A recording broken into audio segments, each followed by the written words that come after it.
No doubt the fires have truly upended our community. It caused tremendous damage, devastation, unlike anything we've ever seen. We found points of weakness, and we found gaps within our community. We found populations really exposed. People obviously lost their homes, some people lost their lives, then there's invisible loss, lots of loss of incomes.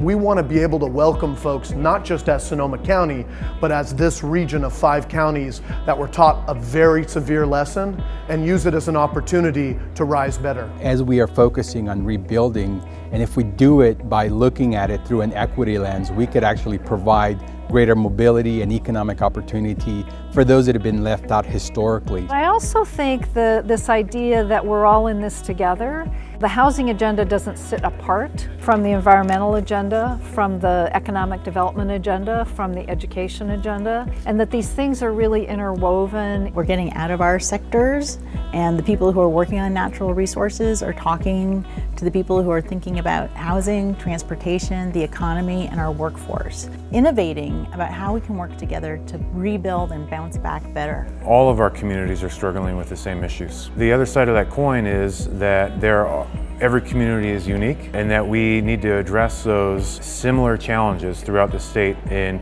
unique and innovative ways. And the truth is, the fires were a whole year ago and a lot has happened since then. I think it is an amazing thing that the summit will be hosted in Santa Rosa and Sonoma, because it just sheds a spotlight on the continued work of this community. For that reason, I'm excited that the summit is coming here to elevate the conversation linked to resiliency. What I love about this summit, it's not top down, it's bottom up. The whole notion that regions rise together, that we're not selling down an economic vision from Sacramento, that we recognize the diverse economies that exist within the nation's largest state.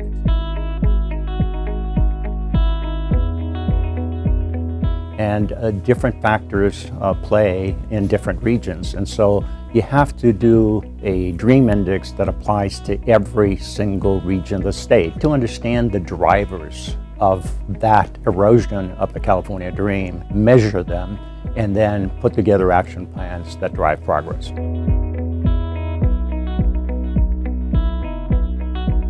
One of the values of this Elevate Rural is that our voices are very small. We are still rebuilding our economies from a transition from resource-based economies to something in the future. And it will take urban partnerships for us to be able to do that. We cannot do it alone.